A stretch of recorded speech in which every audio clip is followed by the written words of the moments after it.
안녕하세요. 여러분이 공유해주신 자료. 오늘은 한 유튜브 영상 기록을 바탕으로 아주 흥미로운 주제를 깊이 좀 파헤쳐 보려고 합니다. 네. 인간이라면 누구나 한 번쯤은 생각해봤을 영원한 삶, 그러니까 영생에 대한 갈망이요.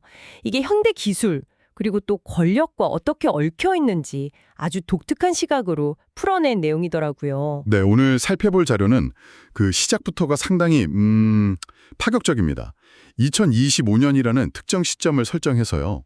세계 지도자들이 나눴다고 주장하는 그런 대화 내용에서 출발하거든요. 아, 그렇죠. 거기서부터 시작해서 인간의 그 영속성 추구라는 오래된 욕망을 역사적인 맥락, 그리고 또 특정 종교적인 관점에서 분석을 하고요. 심지어는 현대 사회의 AI 기술이라든지 개인적인 문제들까지 이렇게 쭉 연결을 짓는 상당히 폭넓은 이야기를 담고 있습니다. 맞아요. 그 자료에 따르면 그 시진핑 주석하고 푸틴 대통령의 비공개 대화에서요. 경제나 군사 이런 게 아니라 불멸에 가까운 그런 수명 연장 가능성이 언급됐다고 하죠. 네네. 그리고 이 자료는 그 대화를 그냥 단순 해프닝 이게 아니라 권력을 영원히 유지하려는 그 욕망의 연장선으로 해석하고 있더라고요. 그렇죠. 그러면서도 또 바로 성경을 인용하면서 인간의 삶과 죽음에는 정해진 때가 있다. 이런 또 상반된 관점을 제시해요. 네. 과거의 바벨탑 이야기라든지 이집트 파라오들의 영생 추구 사례 이런 걸 들면서요. 현대의 그 트랜스 휴머니즘 있잖아요. 기술로 인간 한계를 넘어서려는 시도들. 이것도 결국 같은 맥락에 있다. 이렇게 보고 있는 거죠. 그리고 이 자료의 핵심에는 아주 분명한 어떻게 보면 종교적인 메시지가 있어요.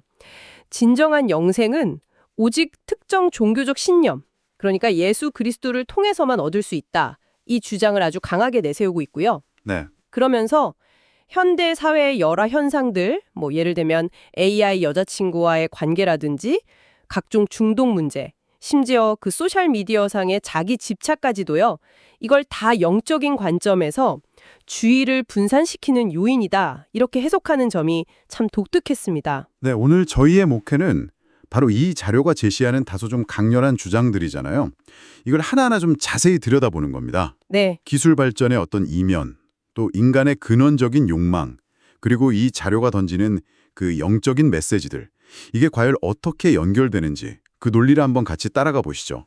자, 그럼 본격적으로 시작해 볼까요? 네. 이야기의 발단은 이렇습니다. 자료에 따르면 2025년 9월 3일 베이징에서 열린 군사 퍼레이드 중에 마이크가 꺼지지 않은 상태에서 시진핑 주석과 푸틴 대통령이 대화를 나눴다는 건데요. 그 한마이크 사건이군요. 네.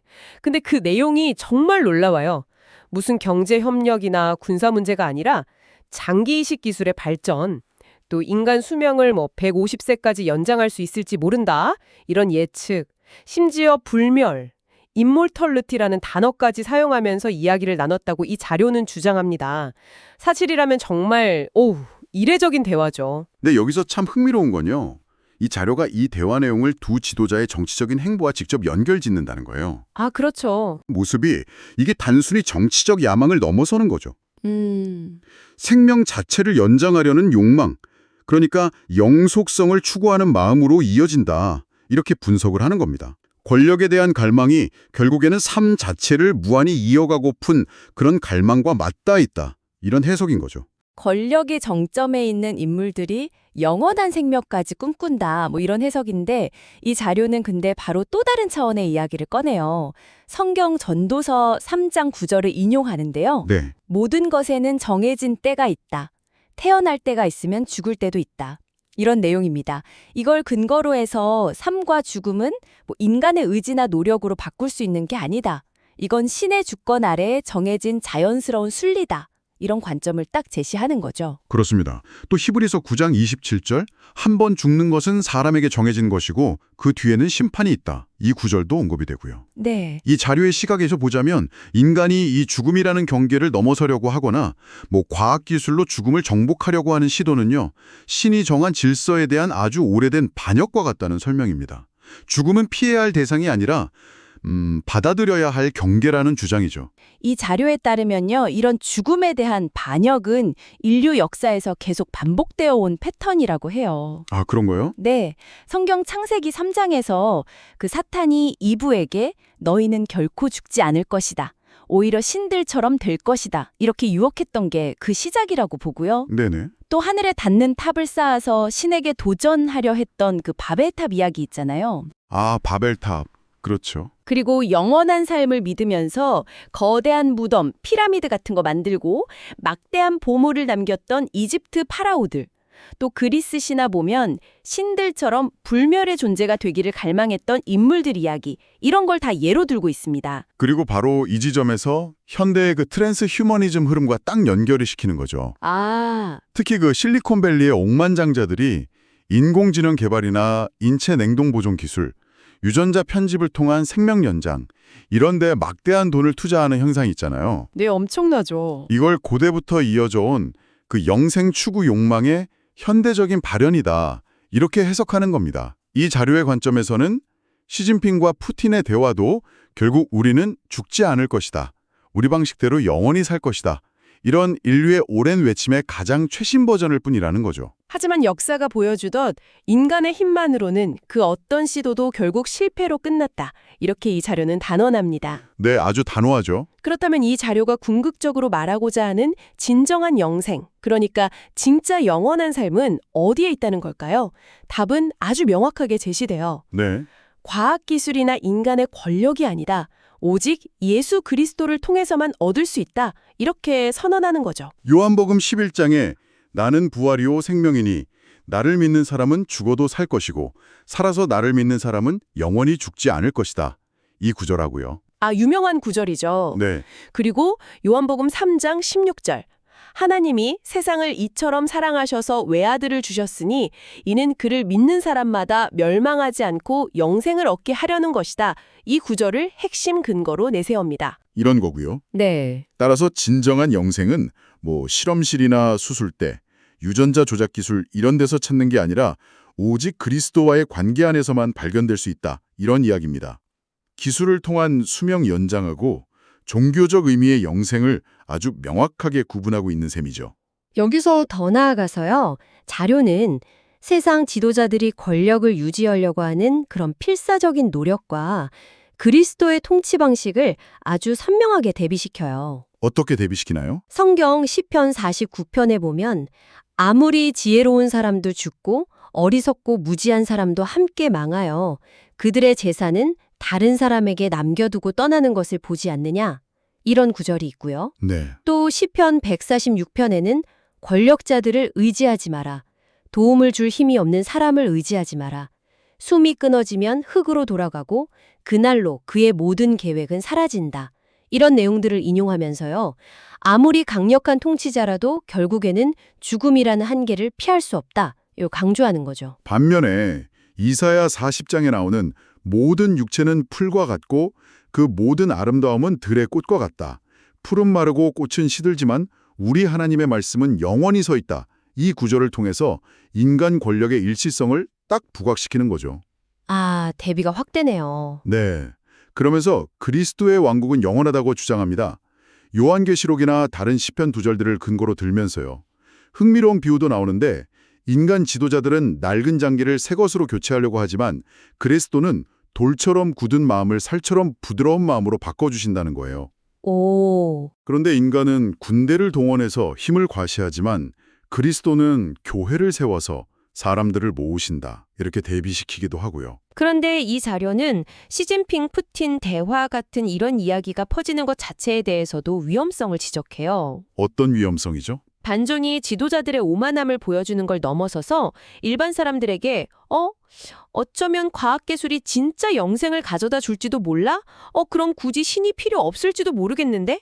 이런 식의 잘못된 희망을 심어줄 수 있다는 우려입니다. 네, 그 부분은 로마서 6장 23절.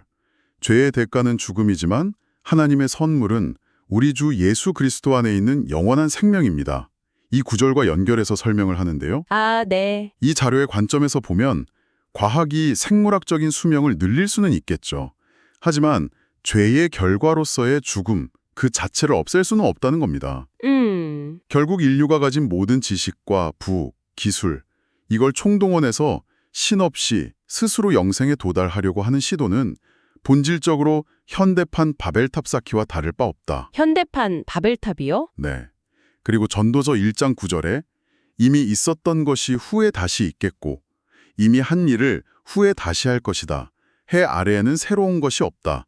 이 말처럼 전혀 새로운 현상이 아니다. 이런 해석인 거죠. 더 나아가서요, 이 자료는 최근 몇 년간 우리가 목격하고 있는 여러 현상들, 예를 들어서 끊이지 않는 전쟁이라든지 불법과 부도덕이 만연하는 것, 극심한 자연재해, 사회 전반에 퍼진 속임수, 그리고 세계 단일 정부나 종교 통합 같은 그런 움직임들, 이게 점점 가속화되고 있다고 주장을 해요. 네. 그리고 이 모든 것이 성경 마태복음 24장이나 요한계시록 같은 데 예언된 마지막 때의 징조다. 이렇게 해석을 하고 있습니다. 그리고 바로 이런 시대적인 배경 속에서 이 자료는 사탄이 사람들이 가장 중요한 것, 그러니까 예수 그리스도에게 집중하지 못하도록 온갖 주의 분산 전략을 사용하고 있다고 설명을 해요. 주의 분산 전략이요? 네. 끝없이 이어지는 소셜미디어상의 논쟁들, 소비적이고 자극적인 오락문화, 외적인 성공이나 지위 추구, 성적인 문란함, 심지어는 최근에 등장한 인공지능과의 관계까지도요. 아, 정말 많네요. 이 모든 것이 결국 사람들을 일시적이고 피상적인 것에 몰두하게 만들어서 궁극적인 진리로부터 눈을 돌리게 하려는 도구다, 이런 주장입니다. 사탄을 이 세상의 신이라고까지 표현하면서 음악, 미디어, 정치 등 가능한 모든 경로를 통해서 믿지 않는 사람들의 마음을 어둡게 만든다. 그래서 진리를 보지 못하게 한다. 이렇게까지 이야기합니다. 이 자료가 구체적으로 지적하는 주의 분산 요인들 중에 첫 번째 사례가 상당히 좀 놀라운데요. 바로 AI 여자친구 현상입니다. 아, AI 여자친구. 네, CNN 다큐멘터리를 인용하면서 큐피드 AI 같은 앱들이 등장을 해서 사용자에게 감정적인 교류, 심지어 낭만적인 관계까지 제공하면서 젊은 남성들 사이에서 실제 인간 여성과의 관계 대신에 AI를 선택하는 경향이 늘고 있다는 점을 지적해요.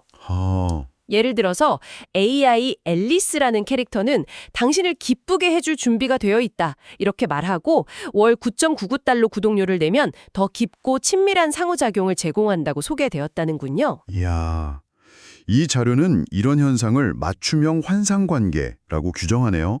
진정한 관계에 필요한 어떤 희생이나 헌신, 책임감 이런 거 없이 오로지 자기 만족만을 추구하는 관계라는 거죠. 네. 그리고 이게 창세기에서 사탄이 아담과 이브에게 제시했던 그 유혹, 그러니까 자신이 중심이 돼서 신처럼 되라는 그 제안과 본질적으로 같다고 해석을 해요. 아, 그렇군요. 그리고 또 이 현상이 현대 남성들의 심각한 고독감 문제와 연결된다고 분석하는데요. 퓨 리서치 센터 자료를 인용하면서 30세 미만 남성의 63%가 싱글이고 미혼 남성 5명 중 1명은 터놓고 이야기할 가까운 친구조차 없다는 통계를 제시합니다. 와, 생각보다 심각하네요. 네, 그래서 성경 창세기 2장 18절에 사람이 혼자 사는 것이 좋지 않다는 말씀을 근거로 해서 이런 고립은 사람을 영적으로나 정서적으로 취약하게 만들 뿐만 아니라 하나님이 본래 의도하신 진정한 관계들, 예를 들면 연인관계, 결혼, 우정, 가족관계 이런 걸 통해서 얻을 수 있는 성장과 책임감을 회피하게 만든다고 주장을 하는 거죠. 게다가 예전에는 좀 쉬쉬했을 법한 이런 인공적인 관계들이 이제는 아무렇지 않게 이야기되는 현실을 꼬집으면서요. 이사야 5장 20절 악을 선하다 하고 선을 악하다 하며 어둠을 빛이라 하고 빛을 어둠이라 하는 자들은 불행하다. 이 말씀을 인용합니다. 네. 죄악된 것을 정상적인 것으로 포장하고 심지어 찬양하기까지 하는 그런 사탄의 전략이다. 이건 성경 로마서 1장에서 경고하고 있는 타락한 사회의 모습과 같다. 이렇게 보고 있어요. 두 번째 주의 분산 요인으로는 중독 문제를 지목합니다. 마약, 포르노그래피, 알코올, 도박 같은 것들이요. 이게 단순히 개인의 의지가 약하거나 나쁜 습관의 문제가 아니다. 사탄이 사용하는 강력한 주의 분산 무기다. 이렇게 주장을 하는 건데요. 무기요? 네. 일시적인 쾌락이나 도피를 미끼로 던져서 우리의 시간과 관심, 에너지를 빼앗고 결국에는 영적인 속박 상태로 끌고 간다는 겁니다. 아, 이 영상 기록의 제작자인 목사님은 자신의 사역 경험을 이야기하면서 중독 때문에 사랑하는 가족, 직업, 삶의 목적, 심지어 신앙까지 모든 것을 잃어버리는 사람들을 수없이 목격했다고 개인적인 간증을 덧붙이기도 하고요. 중독의 유혹은 달콤해 보이지만 그 뒤에는 치명적인 덫이 숨겨져 있다. 뭐 사탄의 전형적인 방식을 보여주는 예라는 거군요. 네, 그렇죠. 요한복음 8장 34절에 죄를 저지르는 사람은 모두 죄의 노예이다 라는 말씀을 인용하면서 그 강력한 속박성을 강조하고요. 하지만 이 자료가 절망만을 이야기하는 건 아니죠. 네, 맞아요. 요한복음 8장 36절. 그러므로 아들이 너희에게 자유를 주면 너희는 참으로 자유롭게 될 것이다. 이 말씀처럼 그리스도를 통해서 이 중독의 속박으로부터 진정한 자유를 얻을 수 있다는 희망을 제시합니다. 아, 다행이네요. 다만 그 자유는 뭐 자조 모임이나 12단계 프로그램 같은 인간적인 노력만으로는 완전하지 않다. 자신의 죄를 인정하고 하나님 앞에 항복하며 성령의 능력을 의지해서 살아갈 때 비로소 그리스도로부터 온다. 이렇게 주장해요.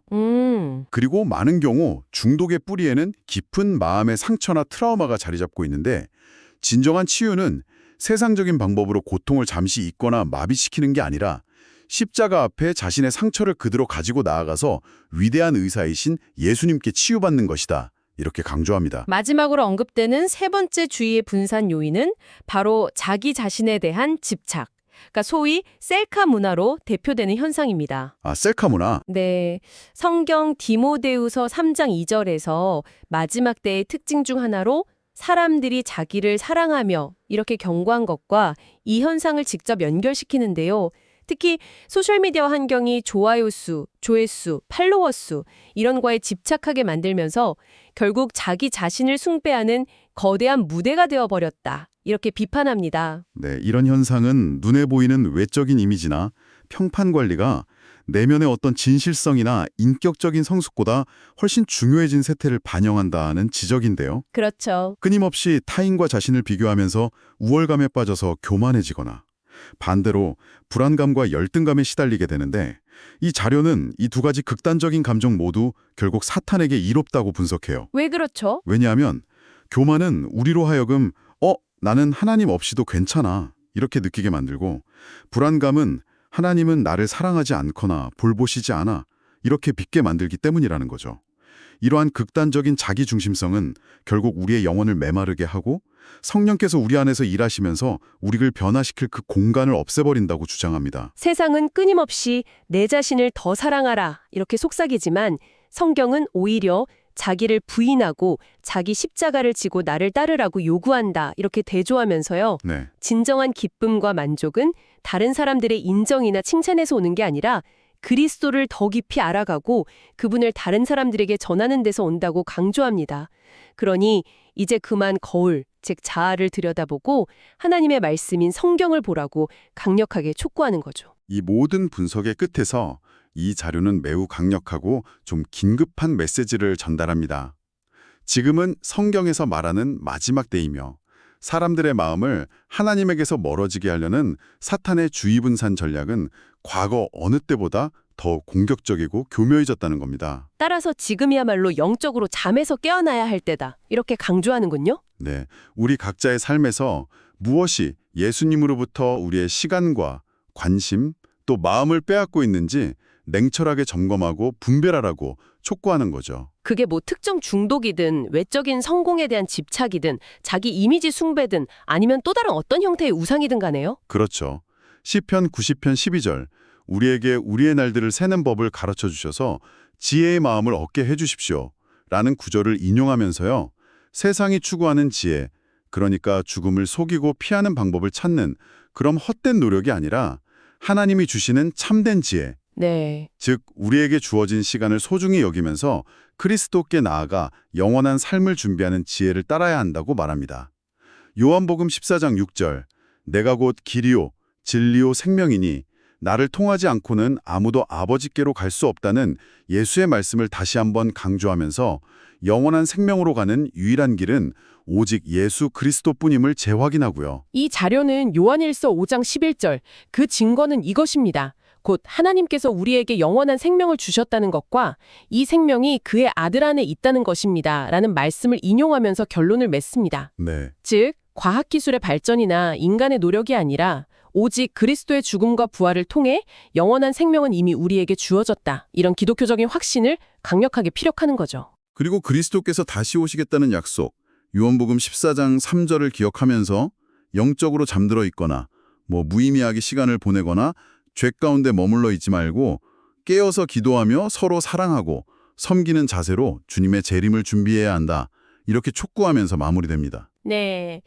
오늘은 인간의 오랜 염원인 영생 추구가 현대의 권력, 기술과 만나서 어떻게 해석될 수 있는지, 그리고 이에 대한 한 가지 아주 뚜렷한 영적 관점을 담은 자료를 깊이 있게 한번 살펴보았습니다. 네. 시진핑과 푸틴의 대화라는 다소 좀 충격적인 주장으로 시작해서 역사와 성경을 넘나들고 현대사회의 AI 문제, 중독, 자기집착 현상까지 연결짓는 독특하면서도 정말 광범위한 시각을 접할 수 있었네요. 네. 확실히 이 자료는 그 기술 발전이 가져올 미래에 대한 어떤 막연한 기대감, 그 이면에 그것이 인간의 근본적인 영적 갈망을 어떻게 왜곡하거나 심지어 대체하려고 시도할 수 있는지에 대한 강한 경고의 목소리를 내고 있었습니다. 맞아요. 특히 우리의 주의를 분산시키는 현대사회의 여러 요소들에 대한 지적은 이 자료의 특정 종교적 해석 틀을 받아들이지 않더라도 우리 삶을 한 번쯤 이렇게 돌아보게 만드는 힘이 있는 것 같아요. 오늘 저희가 함께 탐구한 내용들은 어디까지나 이 특정 자료가 제시하는 고유한 주장과 해석이라는 점을 기억해 주시면 좋겠습니다.